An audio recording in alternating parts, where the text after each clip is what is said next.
The biggest mistake that we see businesses make with content creation is expecting that one video is going to all of a sudden get them results, when in reality, you need to build a framework of ongoing content creation that allows you to continually establish yourself as the authority in your space. I'm Steven. I'm the co-founder of Seven Wonders, and we're an Emmy award-winning video marketing agency. We work with brands from startups to Mercedes-Benz, Comcast, Disney, and many more. And I'm in screen record mode on this video just to walk through how we set up frameworks for clients to build sustainable content creation systems. And so what I'm going to do is I'm going to start over here and just walk through a little bit about why this works and how we approach it, and then a real world case study and how you can do this for yourself. So why video works more broadly, you probably already have heard this or know this. This might be preaching to the choir, but number one, YouTube is the number one platform for podcasts and video learning. So people are looking to learn about your area of expertise on YouTube, as well as through social content and other forms of video.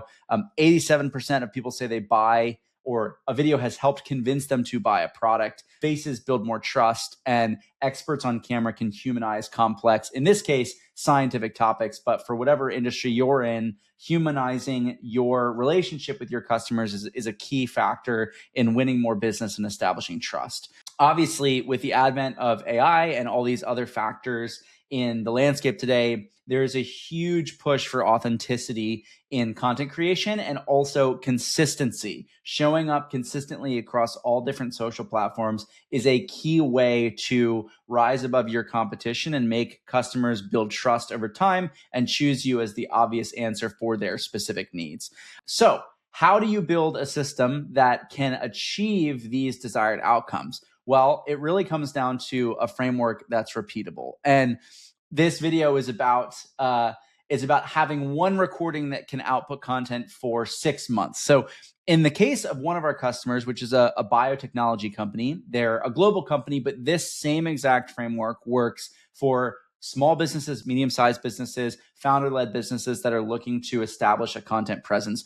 Really, it starts with the format of the content that is going to be best received by your customer base. So in the case of this bioscience company, industry expert insights is a big deal in their world. If they can bring on their customers, their key scientists from around the world, their key educators within their organization, that is really valuable for them to push out to their customer base. And so that's why it made a lot of sense to do this podcast format for them.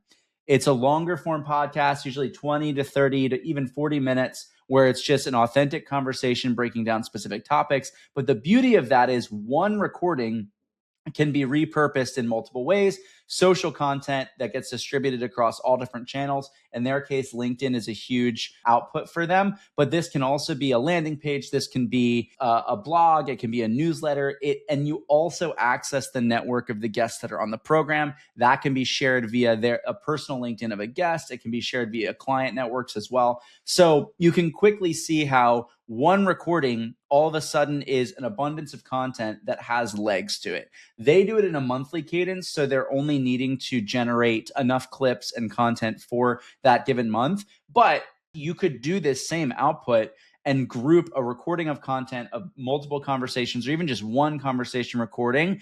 And if your cadence of posting is lower, you could have a weekly post or an every other week post that certainly lasts the 6-month time horizon. So this is just how it works in a real world use case. And in their case, it helped them increase their LinkedIn engagement by 300%.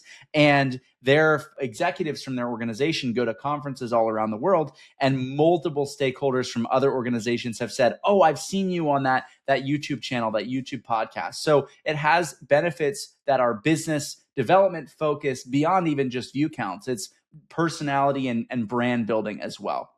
And so when we look to actually start what this could look like for you, first you have to define who is your customer, who are you trying to reach, and what is the best way to reach that customer. Is it a podcast where you're interviewing guests? You can get testimonial content out of that. Is it a educational YouTube series? Is it answering FAQs? And so we have what we call our episode matrix. And the way this works is you make a list of who are the people that could be potential guests.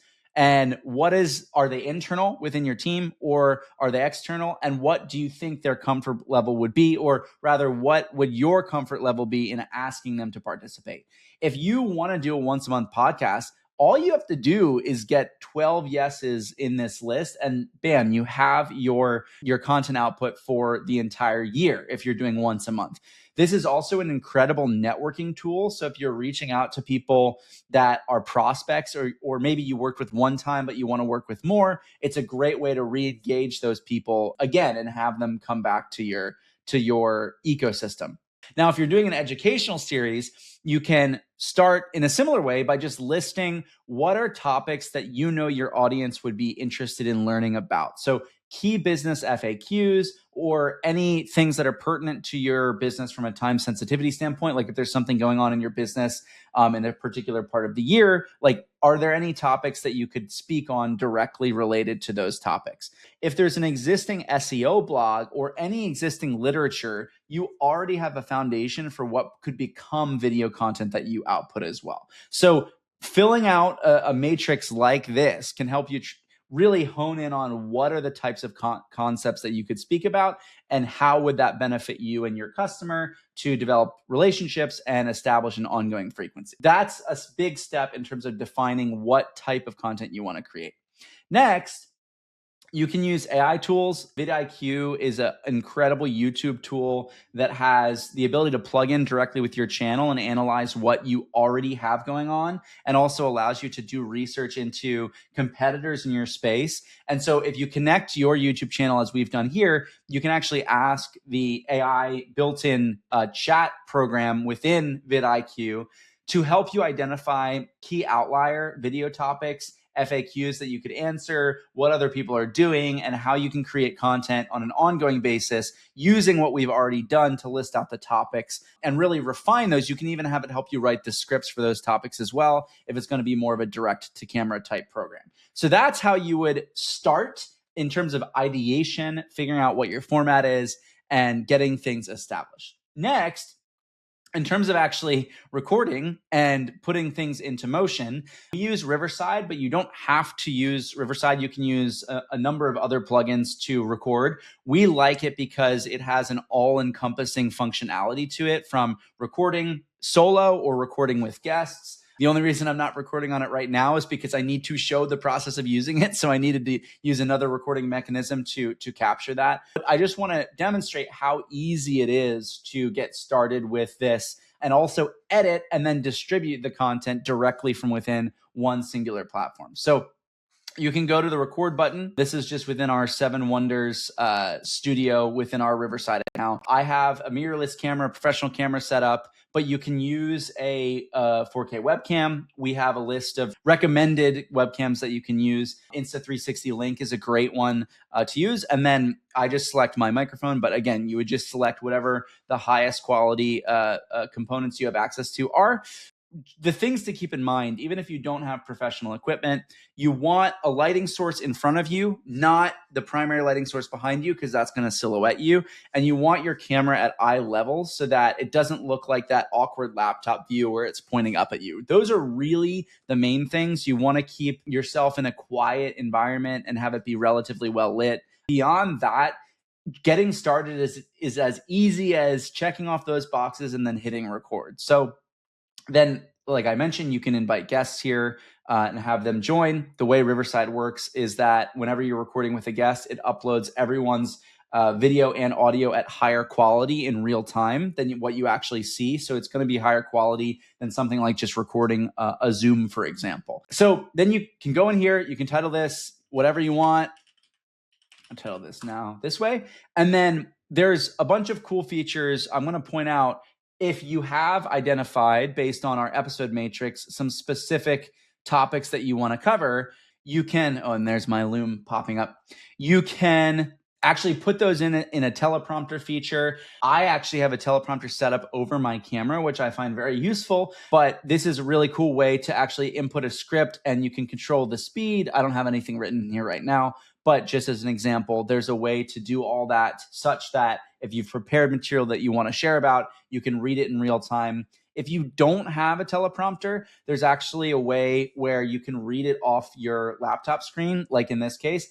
And later on, there's an AI feature in the editor that can actually correct your eyes so that your eyes look like they're looking at the camera. It's somewhat experimental, but it's useful to know if you're in a pinch and you don't have access to a teleprompter. So I'm going to get rid of that. But you can see the script input up here. This is from a previous video that I did. So once you finish recording, like I said, it uploads all of your media to the Riverside editor. Okay, so now I'm in a previous recording and I've actually opened it up in the editor. And what you'll see is it has the whole transcript of your recording on the left-hand side here. And you can actually edit with text by selecting and deleting certain things. That'll actually remove. So let me say I don't want this in my edit. I'm going to highlight that, and you see that it also highlights it in the timeline, and you can actually delete it, and it makes the edit in the timeline itself. So it's very intuitive if you're not used to editing video before. It has a lot of recommended features where you can do it without that background knowledge. There's also several AI tools here.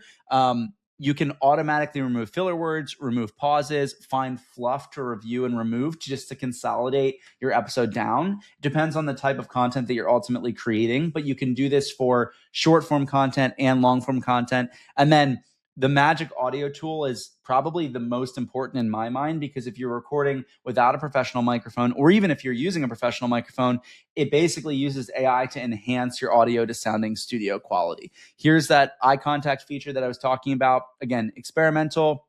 And then there's a few other features. Smart layouts is if you are recording with a guest, it automatically cuts back and forth between the two of you. So with all of this, you have the ability to create and output a professional edit with limited video editing experience. But also in the editor, there's music you can add. There's a bunch of other features that you can take advantage of. But you'll also see that there's this Made for You tab. And within the Made for You tab, it's automatically generated a whole series of short form, socially optimized clips with AI connections that basically measure how well they're going to perform on social channels. Sometimes these need a little bit of extra editing, and you can always dive in and edit them in the same way that I just showed the editor on the long form. But huge advantage to have this automatically created for you. And the cool thing is you can also share directly to all these platforms from within Riverside. And within the calendar function, which is on the tab over here, Planner here is a calendar where you can actually schedule these posts over time. So you can quickly see how one recording can become a full month, 2 months, 6 months of content based on its length and what you're covering in your episode topic. So it's very sustainable and can lead to a lot of positive results. There's also this AI built-in feature here where you can have it generate thumbnail. You can also ask it to help you generate blog and newsletter from within Riverside directly. So it's already sourcing the material, the post ideas for captions, and everything in between. So again, a huge advantage to creating a system where you know what you're going to be recording and talking about, or whom you're going to be recording with. And then these ways allow you to get that out into the world and get real-time feedback so that you can continue iterating on the content that you make and ensure that you continue to build authority and trust within your space.